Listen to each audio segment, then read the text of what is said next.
مولا فرمارے مالک میں جہاں تمہیں گورنر بنا کر بھیج رہا ہوں وہاں تمہارے دو بھائی ہیں، دو طرح کے بھائی ہیں، یا تمہارا دین میں تمہارا بھائی ہے یا انسان ہونے میں تمہارا بھائی ہے۔ دونوں کے ساتھ ایک جیسا رویہ رکھنا، دونوں کے ساتھ تمہارا ایک جیسا انداز ہو۔ یہ علی اور ولی اللہ تک کلمہ پڑھتا ہے، یہ میرا دینی بھائی ہے۔ جو علی اور ولی اللہ تک کلمہ نہیں پڑھتا، محمد الرسول اللہ پہ رک جاتا ہے، وہ انسانی بھائی تو ہے۔ اور جو اور پیچھے چلے جائیے، اگر کوئی لا الہ الا اللہ بھی نہیں پڑھتا تو وہ انسانی بھائی تو ہے۔ اور اگر آپ کہتے ہیں اور میں کہتا ہوں کہ اگر وہ انسان اچھا ہوتا تو مسلمان ہوتا، تو آپ ہنر کر کے دکھائیے، اسے مسلمان بنائیے۔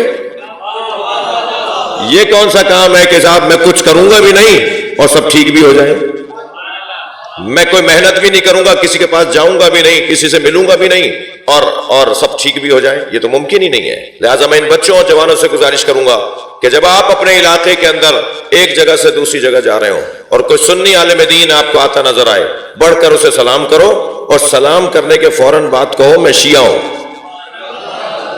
میں شیعہ ہوں، میرے مدرسے سے، میرے امام بارگاہ سے مجھے پیغام یہ دیا گیا ہے کہ تمہیں ایک دوسرے کا احترام کرنا ہے۔ صلوات پڑھے محمد و آل محمد پاک۔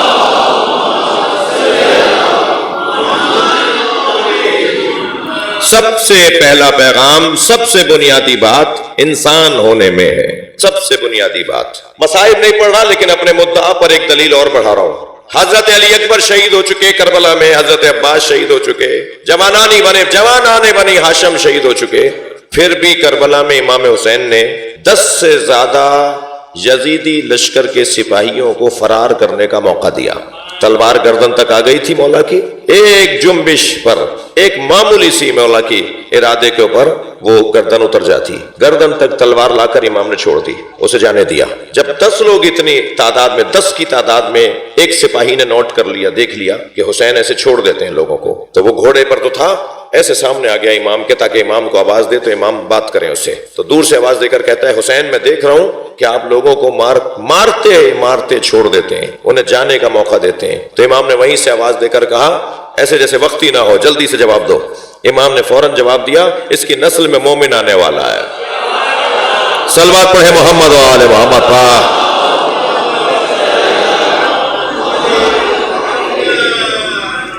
تو مجھے کسی سے پیار کرنا ہے کہ کیا معلوم اس کی نسل ٹھیک ہو جائے، کیا معلوم وہ خود صحیح ہو جائے۔ سب سے بڑا ہنر عزیزان گرامی انسانیت ہے، سب سے بڑا ہنر۔ میری بڑی آرزو ہے مولانا علی رضا صاحب کہ ہمارے ہاں ہر امام بارگاہ میں ایک کلینک بھی ہو اور ڈاکٹر بیٹھے، اور جب ڈاکٹر وہاں بیٹھے گا اور ایک کمرے میں ڈاکٹر، دوسرے میں دوائیاں مفت میں دی جا رہی ہوں گی، اور علاقے کا سنی، علاقے کا ہندو، علاقے کا عیسائی وہ کہے گا کہ میں علاج کروانے امام بارگاہ جا رہا ہوں۔ صلوات پڑھے ذرا محمد و آل محمد پاک۔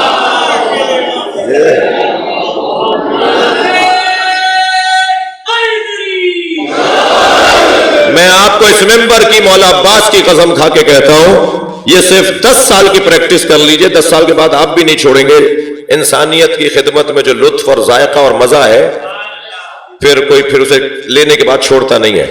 لیکن اگر 10 سال کے بجٹ میں بھی رکھ لیں آپ کے، جی 10 سال تک ہمارا امام بارگاہ یہ کرے گا، تو میں مولا عباس کی قسم کھا کے کہتا ہوں کہ اس علاقے میں جو عباس مولا کی خوشبو پھیلے گی، جو اہل بیت کے پیغام کی خوشبو پھیلے گی، اس کا ذائقہ، لطف اور مزہ ہی کچھ اور ہے۔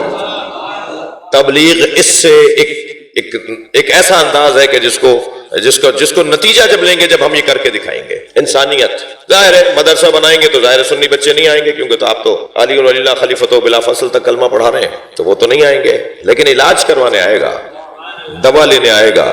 یہ اگر ہمارے پورے علاقوں میں ہو جائے، اور آہستہ آہستہ ہم اس تبلیغ کی کیفیت میں ہیں کہ یہ ایسا ہو۔ تعریف نہیں کر رہا، ابھی باب العلم میں ویکسینیشن کا جو عمل رہا، اگرچہ اس میں کمی کوتاہیاں بھی رہیں، مگر بڑا حسین منظر تھا جب لوگ وہاں ویکسین کروانے آ رہے تھے، ڈاکٹر بیٹھا ہوا ہے، ویکسینیشن ہو رہی ہے۔ یہ اور جگہوں پر بھی ہوا ہے۔ اللہ آپ سب کو محفوظ رکھے۔ میری باتوں سے خفا تو نہیں ہو رہے آپ؟ تھوڑا سا آگے بڑھوں۔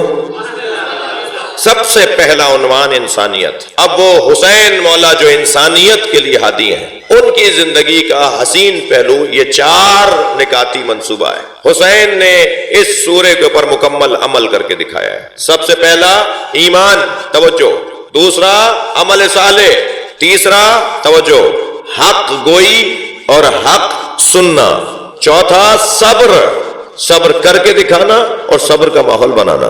ہر ایک کا عمل اس کے مطابق ہے۔ اس مجلس میں اگر 1000 آدمی بیٹھے ہیں تو ہر ایک کی 2 رکعت نماز علیحدہ ہے، سب کی کسی کی نماز کی طرح نماز نہیں ہے۔ ہر ایک کی معرفت کے مطابق اور اس کے علم کے مطابق اس کی نماز ہے۔ جیسے جیسے اس کی معرفت گہری ہوتی چلی جائے گی نماز کی قیمت بڑھتی چلی جائے گی۔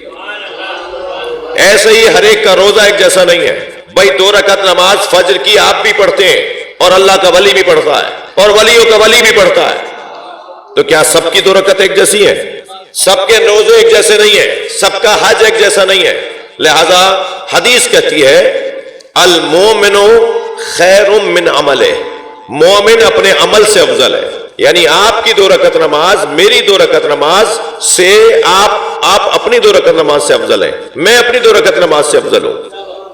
دقت چاہوں گا، آپ اپنے روزے سے آپ افضل ہیں اس لیے کہ آپ کے مطابق روزہ ہے، آپ اپنی نماز سے افضل ہیں کیونکہ آپ کے مطابق آپ کی 2 رکعت نماز ہے۔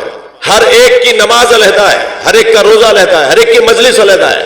ہم بیٹھتے جماعت میں ہیں مگر فائلیں سب کی علیحدہ ہیں، حساب سب کا علیحدہ ہو رہا ہے۔ ہر شخص کی نماز اس سے افضل نہیں ہے، وہ اس نماز سے افضل ہے۔ پھر جملہ میں تکرار کر رہا ہوں اپنے ایک نقطے کو واضح کرنے کے لیے، الاعمال بالنیات، اس کا کیا مطلب ہے؟ اس کا مطلب یہ ہے کہ انسان کی جو نیت ہے، المومن خیر من عملہ، ہر شخص کی 2 رکعت نماز سے افضل وہ شخص ہے۔ تو کسی میں جرأت ہے کہ کہے کہ حسین کی نماز اور ہماری نماز برابر ہے؟ جب امام حسین کی اور ہماری نماز برابر نہیں ہے تو نماز اور عزاداری کا مقایسہ کیا ہے؟ صلوات پڑھے گا محمد و آل محمد۔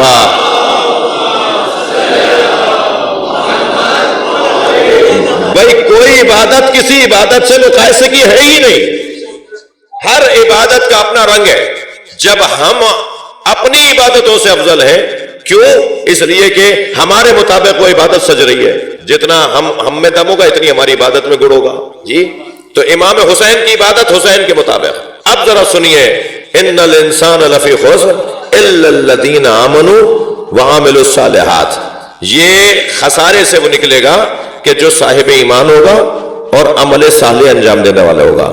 میرا عمل صالح یہ ہے، تھکیں گے نہیں میری باتوں سے، میرا عمل صالح یہ ہے کہ میں گلی میں پڑے ہوئے پتھر کو ہٹا دوں کہ گزرنے والی سائیکل گر نہ جائے، گزرنے والی موٹر سائیکل اس سے لگ کر گر نہ جائے، سواریوں کو تکلیف نہ ہو، لوگوں کو کوئی ٹھوکر نہ لگ جائے، جھاڑیاں ہٹا دوں، رستے کے پتھر ہٹا دوں، یہ میرا عمل صالح ہے۔ میرا عمل صالح یہ ہے۔ اور حسین کا عمل صالح کیا ہے؟ حسین مولا نے رستے سے کفر شرک کا وہ پتھر ہٹایا ہے کہ اب قیامت تک رستے صاف رہیں گے، اس لیے کہ کربلا زندہ ہے۔ بہت بڑا فرق ہے، قابل مقایسہ ہی نہیں ہے۔ ایک جیتا ہے اپنے جیسے فرد کے لیے اور ایک سسٹم کو بہتر کرتا ہے۔ حسین مولا کا عمل صالح نظام کو بہتر کرنے کے لیے تھا۔ حضرت ابراہیم کے چچا کا کارخانہ تھا بت بنانے کا۔ آزر جو چچا تھے حضرت ابراہیم کے، جنہیں قرآن نے ان کا والد کہا ہے، اب والد کی جگہ کہا ہے، انہوں نے پالا تھا انہیں۔ حضرت ابراہیم کے چچا آزر کا کارخانہ بت سازی ہے۔ اپنے چچا سے ایک دن بھی جا کر نہیں کہا کہ کارخانہ بند کر دیجئے، اور بت خانے میں جا کے بت توڑ دیے، سارے بتوں کو توڑ کر بڑے بت کے گلے میں کلاڑی لٹکا دی۔ آپ نے لوگوں کا نقصان کر دیا۔ میں سوال کر رہا ہوں تاریخ سے، آپ اپنے چچا سے کہتے کہ کارخانہ بند کر دیجئے، لیکن حضرت ابراہیم کی روش اور حسین کی روش ایک جیسی ہے۔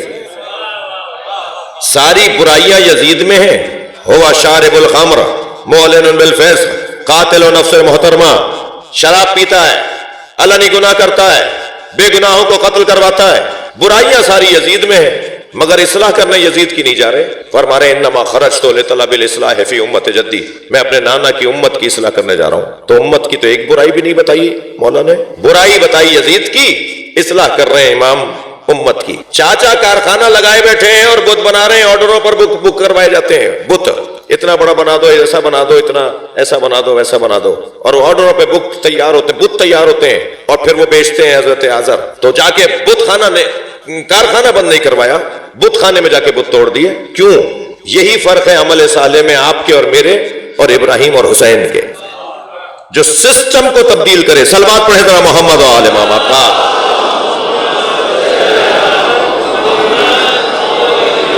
جو نظام کو تبدیل کرے وہ عمل صالح کون سے عمل صالح کے ساتھ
کارخانہ بند ہوا تو دوسرا کھل جائے گا.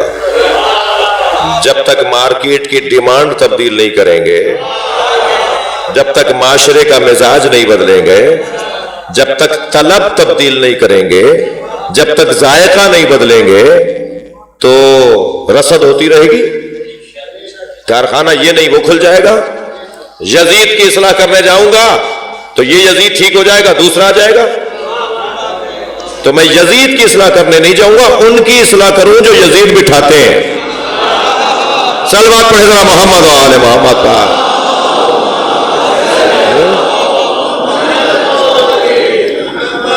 کارخانہ بند نہیں کرواؤں گا، میں معاشرے کا مزاج بدلوں گا. جب لوگ بت مانگیں گے نہیں تو کارخانے خود بند ہو جائیں گے. یہ بت مانگ رہے ہیں نا، لوگوں کے آرڈر آ رہے ہیں تبھی تو کارخانے چل رہے ہیں. تو پہلے ذہن تبدیل کیے جائیں. عزیزان گرامی، یہی کام ہے امام حسین کا جو کربلا کے میدان میں آپ نے امت کی اصلاح کا کام کیا ہے. ایک بھائی نے، تھکیں گے نہیں میری باتوں سے، میں مختصر کر رہا ہوں کیونکہ فضا اب وہ نہیں رہی جو مجلس میں کچھ دیر پہلے تھی. ظاہر ہے گرمی کا موسم ہے اور کب تک آپ برداشت کریں گے موسم کو بھی مجھے بھی. ایک صلوات پڑھے ذرا محمد وال.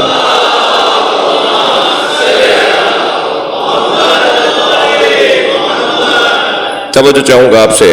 امام نے نظام کو مزاجوں کو بدلنے کا کام کیا ہے. مزاج تبدیل ہو، ذائقے تبدیل ہو، ٹیسٹ بحال ہو، اسلامی، تعلیمی، قرآنی. توجہ فرما رہے کہ میں نانا کی امت کی اصلاح کرنے جا رہا ہوں. آج جدید نظام طب، جدید میڈیکل جی وہ جھوم کر اور فخریہ انداز سے کہتی ہیں کہ طب نے ترقی کی ہے. کیا کیا ہے بھائی؟ پہلے تشخیص مرض کا اور علاج مرض کا ڈاکٹر ایک ہی ہوتا تھا. اب طب نے ترقی کی ہے کہ تشخیص مرض کا طبیب علیحدہ ہے اور علاج مرض کا طبیب علیحدہ ہے. ایک ڈاکٹر کے پاس جائیں گے، وہ ٹیسٹ لکھے گا، اس ٹیسٹ کی رپورٹ کو دوسرے ڈاکٹر کے پاس لے کے جائیں گے، پھر وہ دوا لکھے گا. پہلے دونوں کام ایک ہی کرتے تھے. یہ کہہ رہے ہیں جی جدید نظام تعلیم، نظام طب آ گیا ہے. میں کہتا ہوں کہ یہی نظام جسے آپ جدید کہہ رہے ہیں اللہ نے بہت پہلے رکھا ہے. امام حسن اور امام حسین امت کے طبیبوں کے نام ہیں. حسن حسین امت کے دو طبیبوں کے نام ہیں. ایک طبیب نے تشخیص مرض کا کام کیا اور ایک طبیب نے علاج مرض کا کام کیا. تشخیص مرض کا کام کیا ہے صلح امام حسن کے ذریعے امام حسن نے، اور علاج مرض کا کام کیا ہے کربلا میں قربانی دے کر امام حسین نے. مولا امام حسن نے بتایا کہ امت کو بیماری کیا ہے. صلوات پڑھے گا محمد و آل محمد.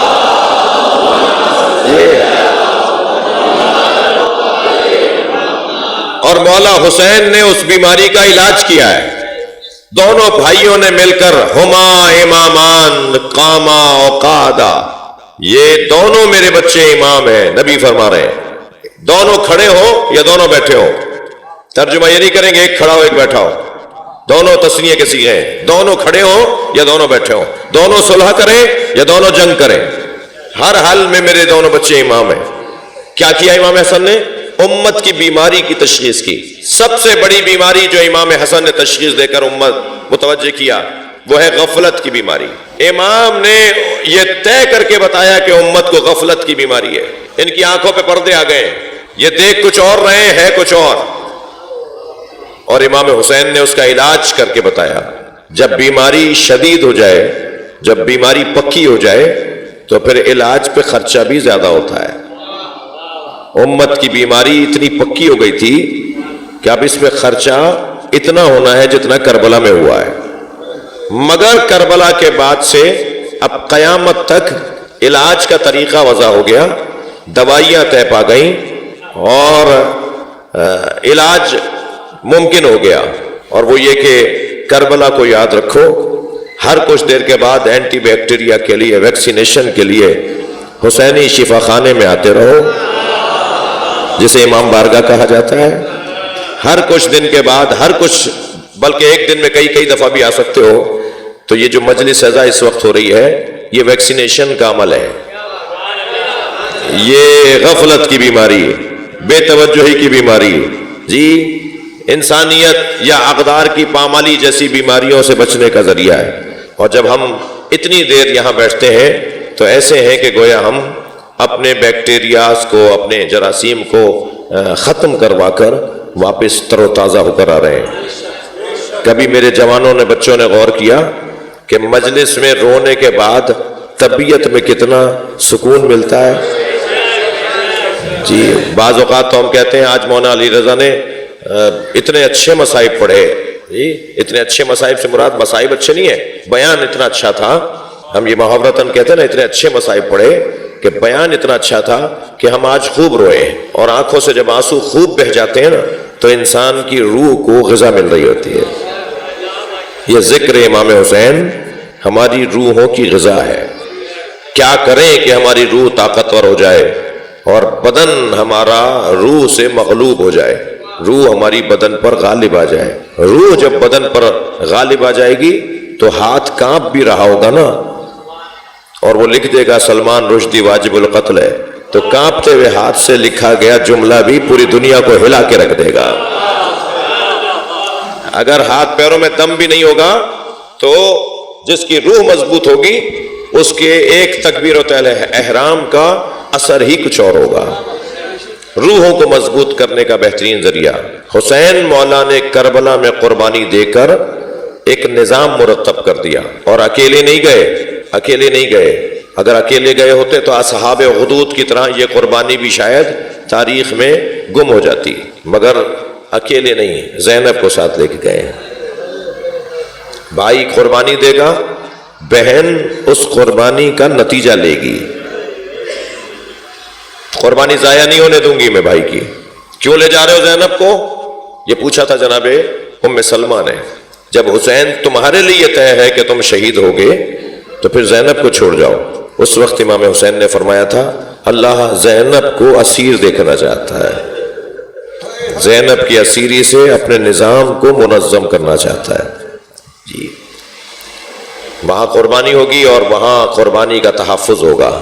اقبال کہتے ہیں حدیث عشق دو بابست کربلا و دمشق، یکے حسین رقم کر دیگر زینب. عشق کی دو ہی داستانیں تو ہیں، ایک کربلا اور ایک دمشق. ایک کو حسین نے لکھا ہے اور ایک کو زینب نے لکھا ہے. عزیزو ہم سب کو 5 چیزوں سے آزمایا جائے گا، کوئی 1، کوئی 2، کوئی 3، اور کسی سے اللہ 5 کے 5 امتحان لے گا. جس کو قرآن نے کہا وَلَنَبْلُوَنَّكُمْ بِالشَّيْءٍ مِّنَ الْخَوْفِ وَالْجُوعِ وَنَقْصٍ مِّنَ الْأَمْوَالِ وَالْأَنفُسِ وَالثَّمَرَاتِ. 5 چیزوں کے ذریعے سے ہم تمہیں آزمائیں گے. آپ اور میں کبھی ایک چیز سے آزمائے جاتے ہیں، بہت ہوتا ہے تو 2 چیزوں سے آزمائے جاتے ہیں، لیکن کربلا میں حسین 5 چیزوں سے آزمائے گئے. امام حسین سے اللہ نے ہر زاویے سے امتحان لیا ہے.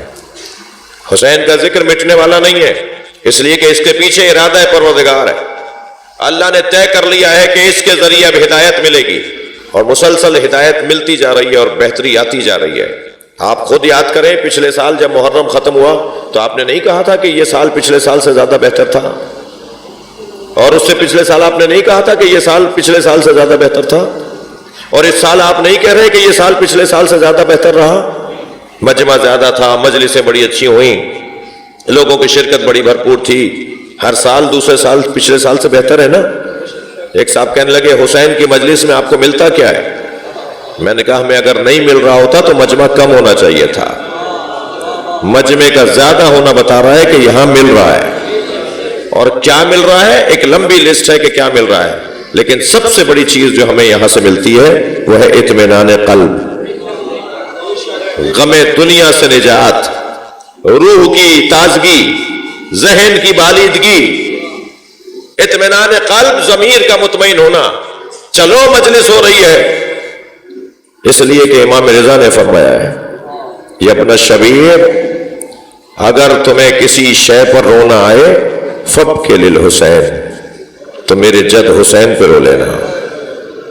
تمہارا دل بھاری ہو رہا ہے، پریشانیاں بڑھ گئی ہیں، بجھا بجھا دل ہو رہا ہے، آج دن بڑا بجھا بجھا گزرا ہے، آج بڑا مایوسی کا دن گزرا ہے، تو ڈھونڈو مجلس کہاں ہو رہی ہے. اور جہاں مجلس ہو رہی ہو، امام فرما رہے ہیں وہاں جا کر میرے جد حسین پہ رو لیا کرو، تمہاری پریشانیاں دور ہو جائیں گی.